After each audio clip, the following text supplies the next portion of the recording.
안녕하세요. 신박회생TV의 윤동현 법무사입니다.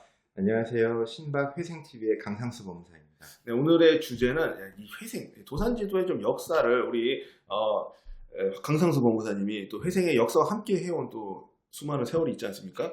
네. 그래서 자신의 역사의 산 증인이다. 네, 그래서 회생 제도에 대해서 한번 역사 한번 알아보도록 하겠습니다. 어떤 일이 있었나요? 이제 국민들이 누구나 한번 개인 회생, 개인 파산은 이제 들어서 알고 있는데, 사실 이 파산법이라는 게 1962년부터 있었던 거예요. 네. 사실 이 법은 제정되고 시행됐지만 그 누구도 이 제도를 이용한 사람이 없었어요. 사문화된 제도였던 거죠. 이거에 큰 전환이 맞이하게 된 계기는 사실은 외환위기 때였거든요. 그때 당시 62년 이후에 채무 빚을 진 분들은 대부분 형사상의 죄인처럼 살았고, 돈이 생기면 어떻게든 그 빚을 갚으려고 하는 심리적인 게 컸었는데, 97년 이 파산제도가 있었지만 너무 제약이 많다 보니까 그 누구도 이용할 수도 없고 전문가도 드물었기 때문에 거의 사문화됐다가 1997년 5월에 첫 개인 파산이 나왔고 선고가 있었고, 11월에 면책이 있고, 그 이후에 외환위기가 있었잖아요. 그때 이 제도가 많이 알려지면서 활성화가 된 계기가 됐던 거죠. 근데 외환위기가 닥쳐서 나라에서 구제금융을 받으려고 했더니, 그 해외에서 와서 봤더니 우리나라는 채무자를 구제해주는 제도가 너무 없어가지고, 우리나라 정부에서는 도산제도의 현대화를 약속했는데 사실 지지부진됐고, 외환위기 때문에 많은 실직자가 발생하고 실업률이 높아지고 실질 임금이 하락하다 보니까 내수 경기가 침체되자 정부에서는 그때 현금 많이 썼잖아요. 네. 그리고 양성화하고 내수 경기를 진작하기 위해서 활용했던 게 사실 신용카드입니다. 신용카드가 신용을 보고 소득을 보고 발급해야 되는데, 그때 당시에는 그냥 아무 소득이 없는 대학생들, 그리고 사실 미성년자한테도 발급이 돼서 큰 문제가 됐었고, 그때 길거리에서 경품 나눠주고 현금 살포하고 이런 문제들이 있었잖아요. 그래서 이 신용카드가 남용되기 시작했고, 또 남편이 직업이 없자 부인분들은 생활을 해야 되기 때문에 카드를 발급받아서 어떻게 되면, 지금이야 뭐 신용카드를 상품이나 서비스 구입에 쓰지만 그때 당시에는 다 현금 서비스를 썼거든요. 현금 서비스 비율이 60%나 됐고, 카드를 돌려막고 쓰다가 은행이라든지 은행권 카드사, 은행계 카드사라든지 신용카드사들이 부실화 우려가 생기자 갑자기 정부에서 금융 건전화 방안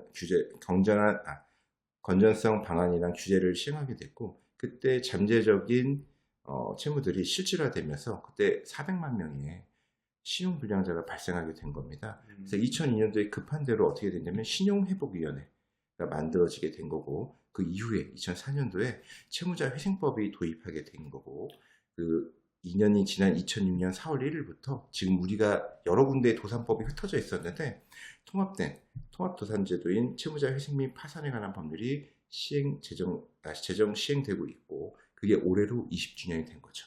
다만 이 채무자 회생 및 파산에 관한 법률도 여러 문제점이 있고, 또 신청 관할에 따른 차별을 두고 있었던 문제들이 있는데, 올해 20년이 되는 해에 맞춰서 도산 관련 판사님들이 만나서 그런 부분들에 대한 정리 얘기를 지금 하고 있는 걸로 알고 있습니다. 조금 더 발전된 내용으로 곧 많은 채무자분들이, 신청인분들이 혜택을 똑같이 볼 수 있지 않을까 기대하고 있습니다.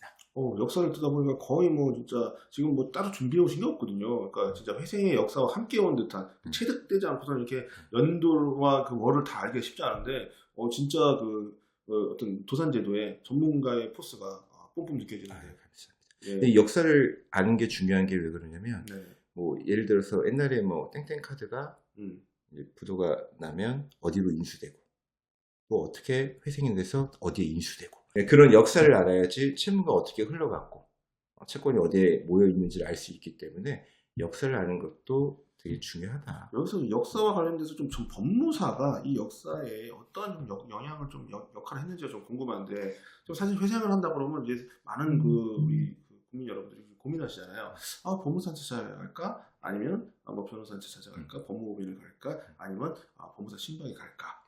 이렇게 고민을 하실 텐데. 법무사 신박이다. 그건 맞는데, 법무사의 어떤 역할이 좀 중요했었을까요? 역할이 중요하죠. 왜냐하면 회생에 자기가 채무 초과 상태가 된 채무자들이 법률 우리 아프면 병원을 찾아가는 쉬운데 네. 법률 문제라든지 이런 채무 문제 때문에 법률 사무소나 법무사 사무소에 문턱을 넘는 게 너무 힘든데 그 이유 중에 하나가 너무 많은 사기 브로커들이 있기 때문에 조심스러워서 발생하는 문제도 있거든요. 그럴 때 이렇게 좀 공식적으로 공적인 그리고 또 진짜 업무를 실제 법무사가 처리하는데 이런 사무실에 찾아가서 상담받고 고민을 나누시면 분들한테 조금 더 도움이 되지 않을까.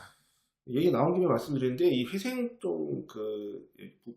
업무 분야가 조금 자격사가 아닌 좀 그런 좀 분들이 많이 하는 좀 분야잖아요. 네. 그래서 혹시 그 회생을 하고 싶은 이런 회생 파산 하고 싶은 분들이 할 때 좀 이렇게 사무실을 걸러내는 노하우 같은 게 좀 있을까요?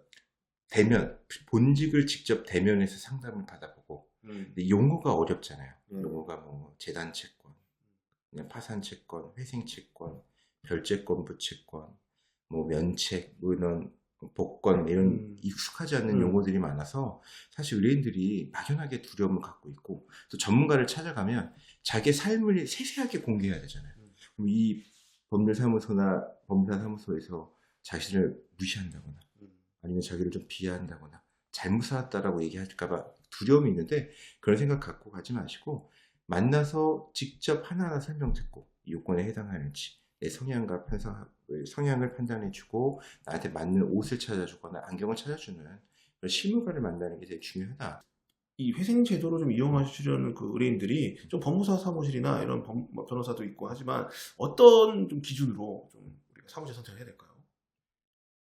쉽게 얘기하면 전화든 대면이든 본직과 상담을 해야 된다. 법무사나 변호사를 만나야 된다 이런 얘기죠. 그게 그걸로만 해도 크게 사기라든지 다른 억울한 일을 당하실 일이 많이 줄어든다.